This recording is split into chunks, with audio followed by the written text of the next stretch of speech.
Good afternoon, everybody. My name is Rob McKenzie. For those of you coming to our very first WESS staff meeting, I'm the advisor to WESS Radio, the faculty advisor, the university advisor. That's my official title. I'm also the department chair of communication, and I'm a professor in the department. So I'm not there in person today because I'm maximizing my safety. To put it bluntly, I had COVID in September and I almost died, and I was double vaccinated. So I'm in my retirement year. I'm retiring on June the 30th, and that's why I'm taking these safe measures.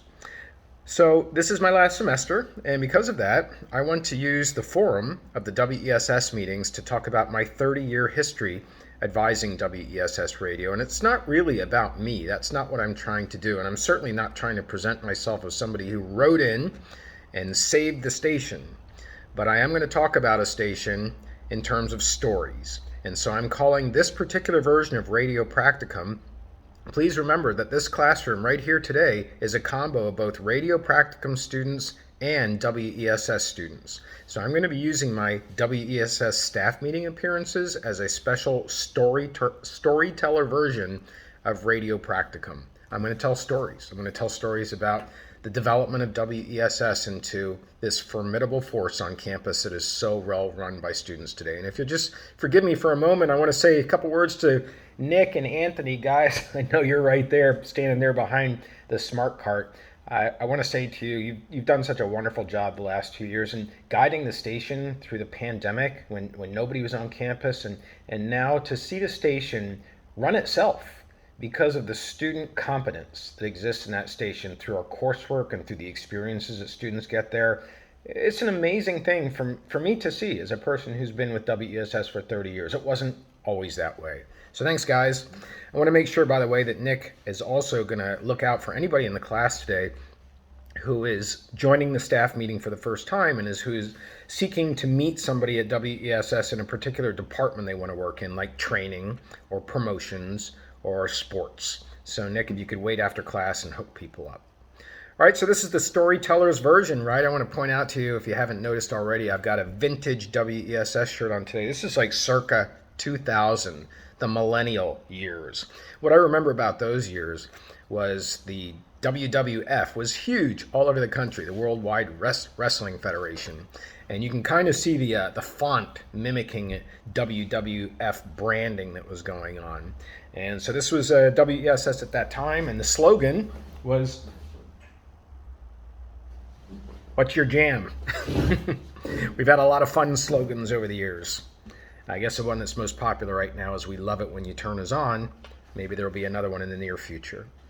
All right, so what was it like for me to come to WESS Radio in 1992? This is my first story, and I'll continue on throughout the semester with others.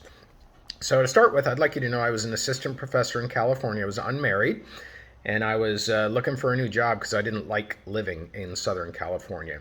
I was advising a radio station there. It was KSSB at Cal State University. It was only 1 watt, 1 watt, which in California actually serves you pretty well because the signal is going like 1 mile. But California is so dense with people, and so many people are in their cars all the time. It's one of the reasons I wanted to leave, is you can really get to a lot of people with 1 watt. But it wasn't what I wanted. So I was looking around for another job, and I found this job in Pennsylvania, East Stroudsburg University. I also found a similar job at California University of Pennsylvania. A lot of Californians here. California University of Pennsylvania. And that also had a radio station advisor job. So I interviewed at both of them. And when I came here, I was not actually the advisor. I was hired to be an assistant professor in the Department of Communication at the age of 30 years old. And there was no involvement of that department. It was actually called the Speech Communication Studies Department at that time. There was no involvement of that department in the radio station. The radio station had the following qualities to it. Okay, first of all, the advisor was a residence hall advisor. He advised students in a residence hall, and then he also had the radio station. And it wasn't his fault. They gave him that job. He had no radio background to him, but the students really didn't feel they were getting much guidance who were working at the radio station. So that's one thing. Also, there was no curriculum that was required for anybody doing anything at WESS. No voice for broadcasting, no radio practicum, no broadcast journalism. So the idea was, on the part of my department, was they wanted to hire me because they knew that I had experience in college radio. I'd done college radio at Millersville. I'd written my Ph.D. dissertation in how radio stations gather news in Pennsylvania. And they wanted me to construct a curriculum and try and get myself to be the advisor to the radio station, but it ultimately had to be up to the students. So I came here and I wanted to do that anyhow. I love college radio. I love radio people. I love the Rolling Stones. I love music. Radio is such a great place to be. So it was no problem for me to go hang out at the radio station and listen to the stories of students. And the stories were not pretty. They talked about a radio station that just a couple months before I got there had a $10,000 theft. $10,000. They stole everything in the production room. Everything. It was gone, wiped out. And they think it was an inside job, somebody at the radio station. Can you believe that? Working at a station where one of your own might have done that? There was no swipe card system at that time, so it was really tough to track down who got into the station. But that's how low morale was. And by the way, the radio station did not have the facilities that it has now either. So there was no newsroom. The newsroom was used to store videotapes.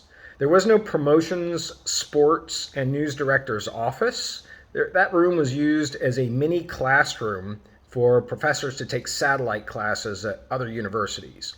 So we had to argue for those spaces later on, but I'm not even advisor yet. So I was just hanging out, meeting the students. There were a bunch of students who lived at a particular house called the Happiness Hotel. It was out by the mall on 611. It's now been demolished, but there were tons of radio students lived there, and I used to go out there all the time, play ping pong. I even have the ping pong table that I got from that house in my house now because I bought it from them for $50 before they demolished the Happiness Hotel. All right, so I wanted to get a sense of what the station was like, and I started to talk to the students, and they told me that community members ran the radio station, not students, not faculty, not administrators, community members. There was a high school student who had a show on WESS radio, and he got precedent for his time slot over anybody else. So the students were not in charge of the radio station. And to illustrate how renegade the radio station truly was, I remember distinctly one of the first times I listened to it. I was actually parked right outside the radio station in my car, my Mazda 626, and I turned on WESS radio and I heard a talk show. Now at that time, shock radio was really, really big in the United States. Still is. Howard Stern was leading the way, in part because the FCC rules about obscenity are so restrictive. And that's actually the basis of the article that I have my radio practicum students read. I talk about the problems with our law when it comes to obscenity. But all of this is leading me to tell you what I heard when I turned on WESS radio. I turned on the station, and the DJ, a male, was on the air, and he was calling people on the air. At that time, technology to call people and put them on the air had just been developed, and we didn't have a 6-second delay switch to protect us against obscenity that would be said that we could dump before it gets broadcast. That's what a delay switch does. So instead, it was like the Wild West. And the show that I tuned in to, he was calling people and asking them if they masturbate. Yeah, that was his radio show. I was like, what the hell? What kind of station is this? This is like a fine waiting to happen from the FCC. That's totally illegal. First of all, you can't put people on the air without gaining their permission first. You have to have their permission to put them on the air. And then secondly, that would be definitely considered to be obscene and possibly profane, which is a more severe infraction.